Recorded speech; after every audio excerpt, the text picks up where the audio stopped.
Assalamualaikum warahmatullahi wabarakatuh. Selamat datang di EduScience Indonesia, channel pembelajaran sains masa kini.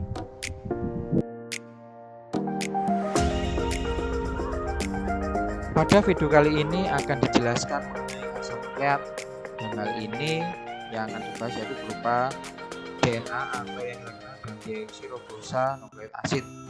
Sebelum kita masuk ke materi, alangkah baiknya diklik tombol subscribe, like, dan share, dan jangan lupa di komen demi kelancaran ataupun demi keberlangsungan channel ini. Sebelum kita masuk apa itu DNA, alangkah baiknya kita tahu apa itu materi genetik. Materi genetik merupakan informasi pada setiap sel makhluk hidup yang dapat diturunkan pada keturunannya selanjutnya. Dalam hal ini, materi genetik disebut juga sebagai asam nukleat atau yang kita kenal dengan faktor hereditas, karena sifatnya nanti akan diturunkan kepada keturunannya. Dalam hal ini, pada makhluk hidup, materi genetik terdiri atas yang namanya kromosom, gen, DNA, dan RNA yang akan diturunkan melalui proses reproduksi. Adapun fungsi dari materi genetik yang pertama yaitu mampu menyimpan informasi genetik dan meneruskannya dari ketua kepada keturunannya. Yang kedua yaitu untuk mengatur perkembangan fenotip organisme, dan yang ketiga dapat mengalami perubahan. Jadi materi genetik nanti bisa mengalami namanya mutasi. Selanjutnya kita akan membahas mengenai DNA. Apa itu DNA? DNA merupakan persenjataan kimia yang membawa informasi genetik dari suatu generasi ke generasi berikutnya. Dalam hal ini, DNA merupakan penyusun dari gen, sehingga secara kimia dapat dikatakan bahwa gen adalah DNA. Semua makhluk hidup yang hidup di dunia ini pasti memiliki DNA, kecuali beberapa virus yang tidak memiliki namanya DNA, tapi dia memiliki RNA. Sebenarnya yang lagi viral sekarang ini adalah virus corona, tapi corona itu banyak mengandung namanya RNA. Hal ini DNA terdapat di nukleus, terutama pada kromosom. Nanti kalau kita mau visualisasinya, kita bisa mengambil pada bagian inti sel ataupun pada kromosom yang ada pada nukleus.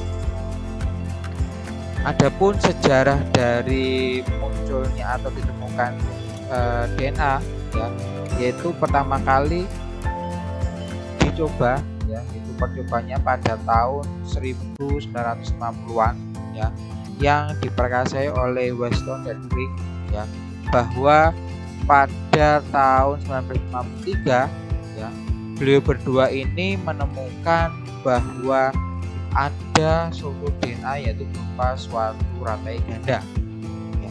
Jadi penelitian Weston dan Crick ini nanti yang merumuskan adanya DNA yang berbentuk untaian ganda. Dalam hal ini berdasarkan beberapa penelitian bahwa DNA tersusun atas dua, yaitu berupa deoksiribosa, kemudian nukleik asid. Deoksiribosa nanti berupa gula yang kehilangan atom oksigennya, kalau nukleik asidnya adalah molekul yang mengandung informasi genetik. Jadi cara susunannya bahwa DNA nanti dia akan mengandung gula dan nukleik asid. Jadi kalau dilihat dari penyusunnya bahwa DNA nanti dia disusun oleh basa nitrogen, kemudian gula berubah ini adalah gula pentosa, kemudian juga disusun oleh namanya fosfat. Dalam ini basa nukleik nanti dia nanti terdiri dari dua, yaitu basa purin dan hidrogen. Jadi kalau DNA nanti dia untuk basa purin nanti ada adenin dan guanin, kemudian untuk basa pirimidinnya nanti ada namanya timin dan sitosin. Sedangkan pada urasil nanti hanya ditemui pada bagian RNA. Kemudian untuk jenis gula pentosanya itu berupa deoksiribosa. Nah, seperti yaitu DNA disebut sebagai deoksiribosa nukleoasid karena dia termasuk atau mengandung yang namanya gula pentosa. Selain juga nanti dia juga mengandung namanya fosfat. Jadi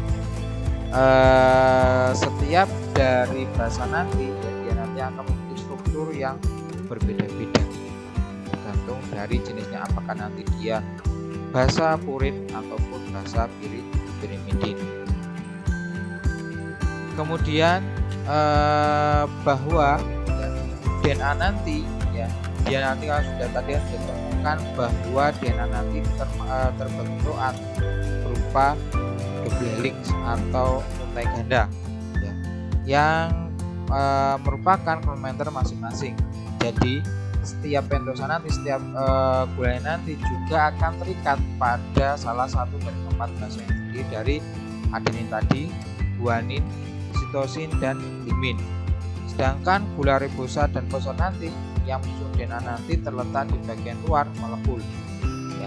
Sedangkan untuk basa purin dan pirimidin nanti dia nanti terletak di bagian dalam atau bagian miliknya. Jadi kalau dilihat dari gambar nanti bahwa yang menyusun bagian luar nanti adalah berupa gula deoksiribosa dan fosfat. Sedangkan yang di dalam nanti, yang berikatan dalam nanti adalah basa nitrogennya berupa basa purin dan pirimidin.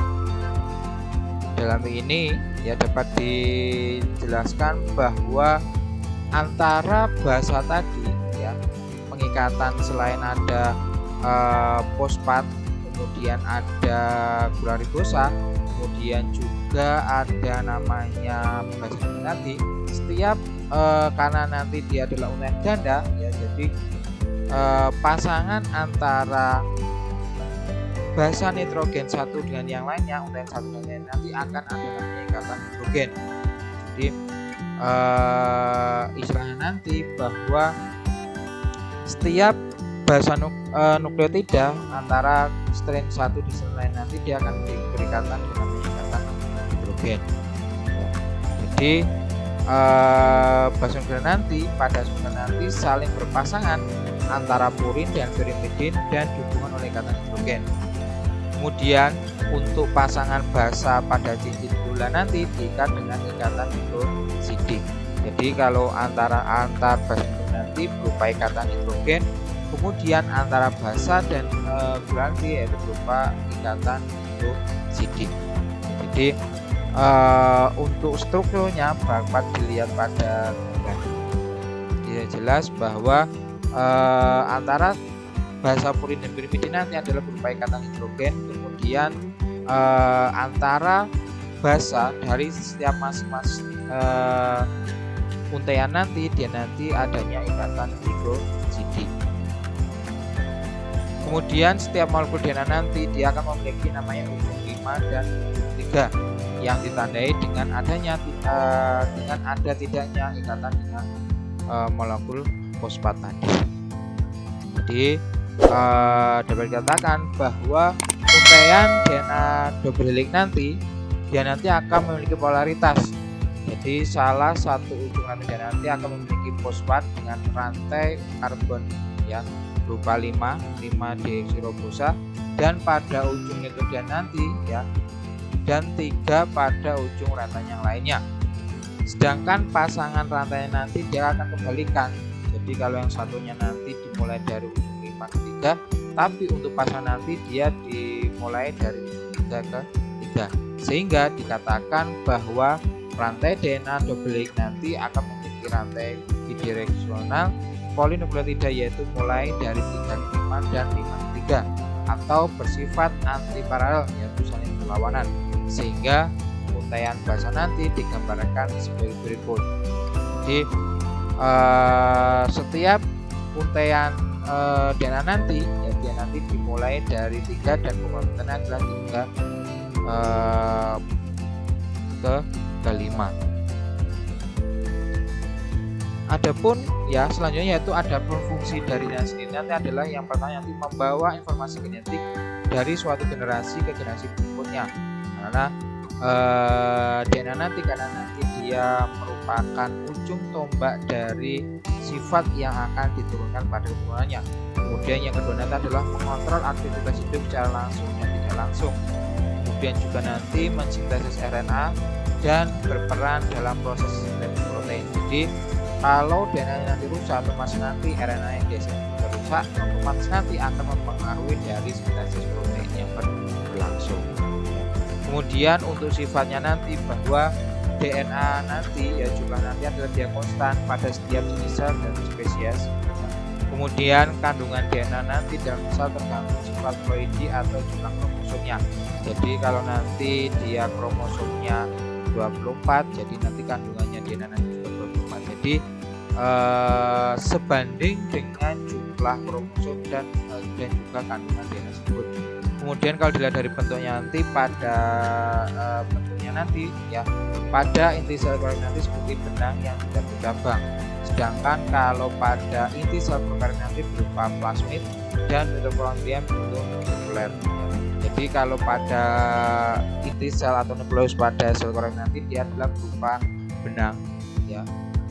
Kemudian kalau pada sel prokaryot itu kemudian plasmid dan nanti dia berupa sirkuler. Ya.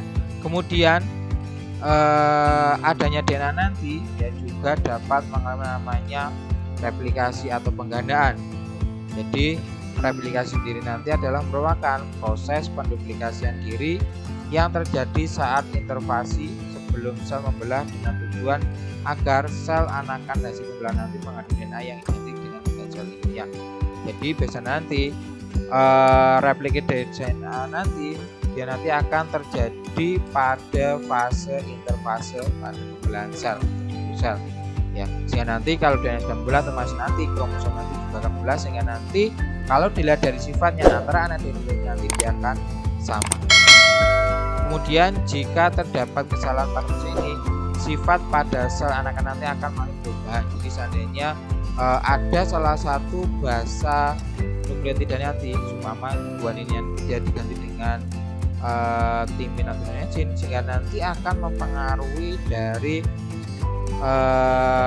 proses selanjutnya. Jadi akan ada namanya kesalahan pembacaan, sehingga nanti yang seharusnya protein yang di kode A nanti bisa jadi protein berubah ya, bisa jadi B, C dan selainnya. Dalam hal ini untuk mekanisme replikasi nanti ya, yaitu dimulai dari dua rantai DNA dibuka oleh enzim helikase, dapat ditandai dengan nomor 9 ya.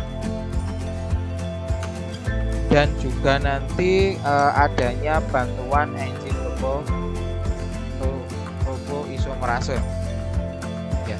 Kemudian untuk rantai tunggal DNA nanti yang dilengkapi oleh protein nanti mengikat pada yang tunggal pada nomor 10 dengan tujuan untuk mencegah terbentuk kembali heliks ganda. Jadi ada protein-protein tertentu nanti sehingga nanti ya DNA nanti dia tidak kembali menjadi untaian ganda, jadi dia hanya satu string saja. Kemudian yang ketiga nanti adalah adanya enzim afirmase nanti ya. Ini nanti yang banyak mengandung nukleotida nanti jadi primer RNA. Jadi dia adalah merupakan template ya ataupun cetakan dari proses replikasi DNA. Kemudian pada molekul DNA polimerase nanti ya pada nomor 3 dan 8 ya, ini nanti akan melekat pada untaian tunggal DNA dan bergerak di sepanjang untaian itu, kemudian membentuk untaian DNA yang baru. Jadi dengan adanya DNA polimerase nanti yang dibantu oleh primer RNA nanti, sehingga nanti akan terbentuk dua untaian DNA yang baru. Kemudian adanya DNA ligasi nanti, dia nanti dapat menyambung fragmen tersebut. Untuk lebih jelasnya mengenai replikasi DNA nanti akan dibahas pada video berikutnya.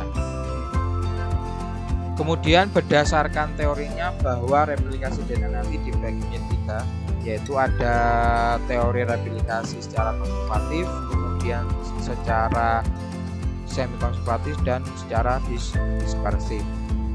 Jadi yang pertama yaitu kalau dilihat dari gambarnya bahwa dari ketiga teori tadi ya, atau ketiga kemungkinan nanti adalah yang paling dekat adalah semi konsultatif ya, karena dari semi konsultatif nanti ya dia nanti akan memunculkan pasangan-pasangan DNA yang baru ya. Oke,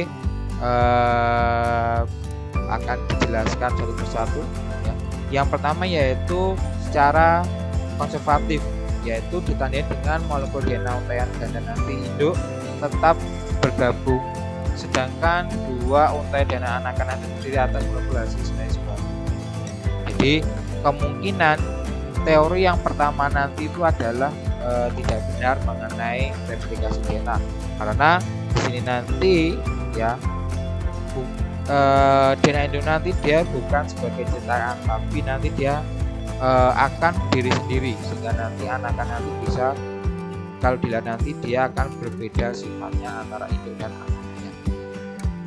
Kemudian teori yang kedua nanti adalah teori replikasi secara semi-konservatif, yaitu dua pita Hilginen nanti ya yang berpilih nanti akan memisahkan diri, jadi akan membentuk satu untaian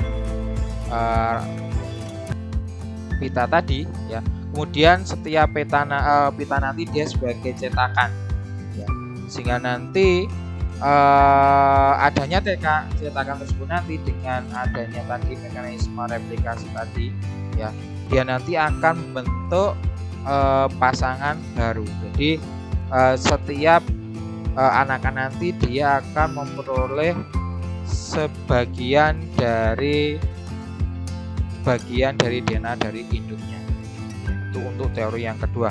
Kemudian untuk teori yang ketiga nanti adalah replikasi secara semi dispertif ya, yaitu kedua pita dari pita berbentuk ganda parental nanti akan terputus di beberapa bagian yang kemudian dibentuk segmen-segmen baru ya. Selanjutnya potong DNA tersebut parental tadi ya, dan anakan nanti baru bersambung dan menghasilkan pita terpilih ganda yang baru. Jadi berdasarkan tiga teori tadi bahwa yang paling mendekati adalah teori semi-konservatif, karena nanti dia nanti adanya pembagian separuh dari untaian ganda dari induknya.